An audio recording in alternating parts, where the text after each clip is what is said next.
ఈరోజు మనం చూసారు కదా ముల్లంగి పెసరపప్పు ఫ్రై చేసుకుందామండి. ఫ్రై ముల్లంగి పెసరపప్పు ఫ్రై పీల్ చేసేసి సన్నగా కట్ చేసుకోవాలండి. కట్ చేసుకొని చూద్దాము. ఒక ఉల్లిగడ్డలండి, కొద్దిగా కరివేపాకు అండి, పచ్చిమిర్చి కొన్ని ఇవి మనం పీల్ చేసుకుందాం. ఫస్ట్ పీల్ చేసి ఇవన్నీ కట్ చేసి పెట్టుకున్నాము. మిర్చి, ఈ ఆనియన్ అంతా సన్నగా కట్ చేసుకున్నామండి. ముల్లంగి ఇప్పుడు కర్రీ చేసుకుందాము. ఫ్రై పెసరపప్పు కడిగి నానబెట్టాము కదా, నానిపోయిందండి. ఉల్లిగడ్డ, పచ్చిమిర్చి, కరివేపాకు, ఆవాలు, జీలకర్ర, ఆయిల్ వేసుకుందామండి. స్టవ్ ఆన్ చేసుకొని ఆయిల్ వేసుకుందాము.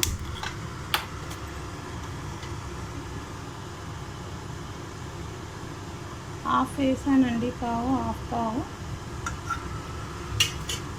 ఆయిల్ హీట్ అయ్యాక ఆవాలు, జీలకర్ర వేసుకుందాము. ఆవాలు, జీలకర్ర వేసుకుందామండి. వేడి అయిపోయింది కదా ఆయిల్. ఆవాలు, జీలకర్ర అవి చిటపటలాడాక మనం ఆనియన్, పచ్చిమిర్చి, కరివేపాకు వేసుకున్నామని కట్ చేసి పెట్టుకున్నాం కదా, ఇది వేసుకున్నాము.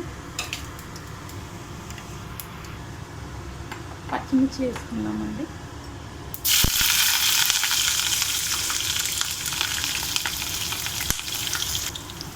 ఇప్పుడు ఆనియన్స్ కూడా వేసేసుకున్నాము. ఆనియన్, కరివేపాకు,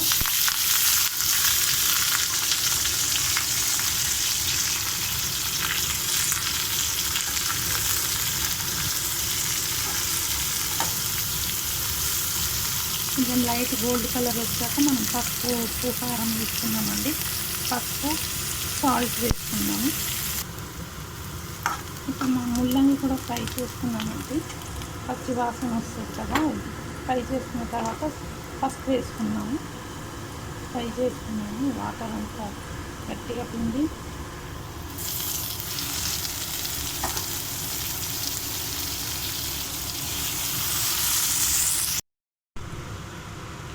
చూద్దామండి. పచ్చి వాసన పోయాక మనం పసుపు వేసుకుందాం అనుకున్నాం కదా, పసుపు వేసుకుందాము.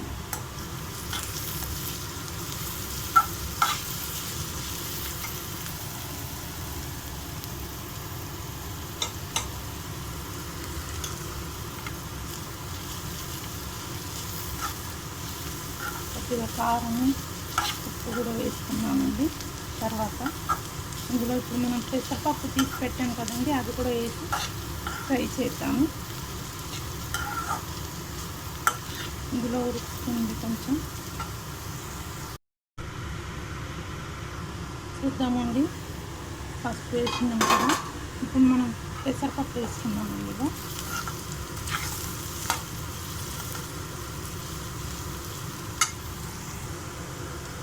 ఈ పెసరపప్పు వేసేసుకుందామండి. వాటర్ అంతా తీసేసి వేసుకున్నాము. బాగా కలిపేసుకున్నాము. ఒక 2 మినిట్స్ తర్వాత సాల్ట్, కొద్దిగా కారం వేసుకుందాము.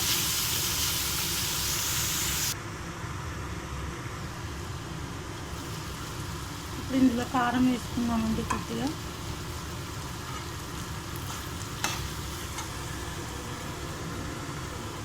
ఇందాక మిర్చి వేసాను కదా, కొంచెం వేస్తున్నాము. అందుకని రుచికి సరిపడా సాల్ట్ వేసుకున్నాము.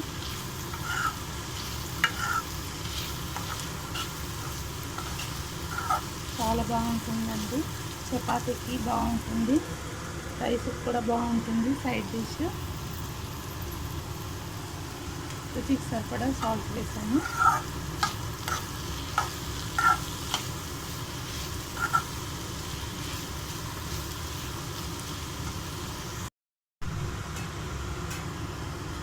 చూద్దామండి.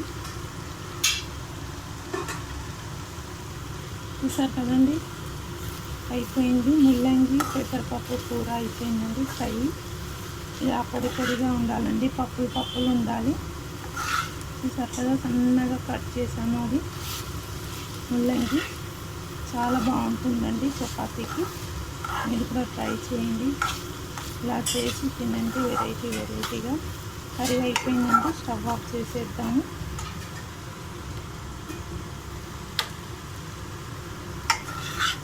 చూసారు కదా, చాలా బాగుంటుందండి. మీరు కూడా ట్రై చేసి చూడండి. చపాతీకి, రైస్కి బాగుంటుంది. Thank you.